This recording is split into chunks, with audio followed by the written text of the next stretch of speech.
Congressman Dan Crenshaw of Texas leads the Congressional Task Force to combat Mexican drug cartels. Good to see you, sir. Thank you. The 1,500 troops to the border, this is not what you and I have talked about before, which is using the U.S. military to go after the cartels, right? That's the next step? Right, yeah, definitely very different. I mean, what the military is instructed to do right now is it's logistical support. You know, they don't have the authorization to conduct law enforcement. They can't arrest anyone. Should they can take a lot of pressure off Border Patrol, and Border Patrol needs this badly. Their morale has been low for years under Biden. So now the military comes in, they're the ones building walls, they're the ones driving buses, conducting medical care, building the camps that are needed. It is a much, much needed help. Should this go the next step, as President Trump sort of kind of alluded to when he was signing executive orders, and use the military for, what, cross-border, call them raids, operations against the cartels? Yeah, I mean, it's a much more complicated discussion. I mean, the cartels are present as an insurgency throughout Mexico. We need a cooperation agreement with Mexico to get it done. This has always been a problem because Mexico doesn't want to play ball. They don't want to admit that they have a problem. But President Trump is a president who can use a carrot and a stick approach and actually get them to do that.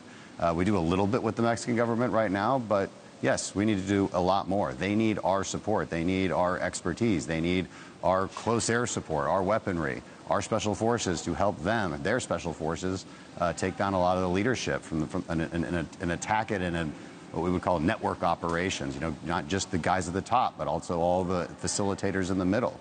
You need to do it all, and that's a long-term approach, and that requires something that looks a little more similar to what we do with Colombia. We call it Plan Colombia. It looks more similar to what we did with the Iraqis to fight off ISIS. Well, right, to be fair, right, the Mexicans have to want that. I guess they don't have to, but it helps. Yeah, they have to want it. If they do. Mass deportation support over the years. It's only 17% 2015. That's when Donald Trump started talking about building a wall. Now it is up to 54%. And you saw what CNN commented on that. And you also have to believe that that number's probably a little bit higher, just because polling typically doesn't pick up a lot of the support for Donald Trump and some of his policies. You're from Texas. There's a lot of families down there where you have a mom or a dad who's a U.S. citizen. The other one is an illegal immigrant. They've got a couple of kids who are U.S. citizens.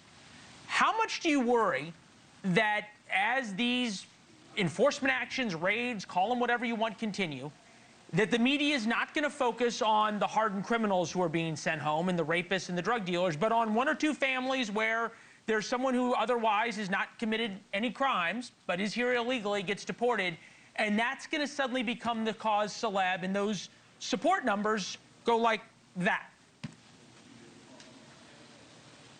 We'll see what happens. That very well could happen, but as you stated right now, the overwhelming support is to go after people who are here illegally, and those numbers go up wildly, up to, I think, 87% of Americans want anyone who's committed a crime, even just arrested for a crime, to be deported. That was the Lake and Riley Act passed today, will be signed into law, and Democrats even came across the aisle to sign that. So.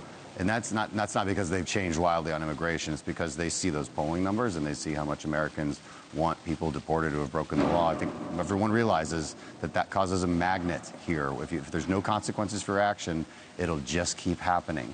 And you have to draw that line in the sand at some point. Yep. And that's what President Trump is doing. Thanks for watching. Go to joinnn.com to find NewsNation on your television provider. And don't forget to click the red subscribe button below to get more of NewsNation's fact-driven, unbiased coverage.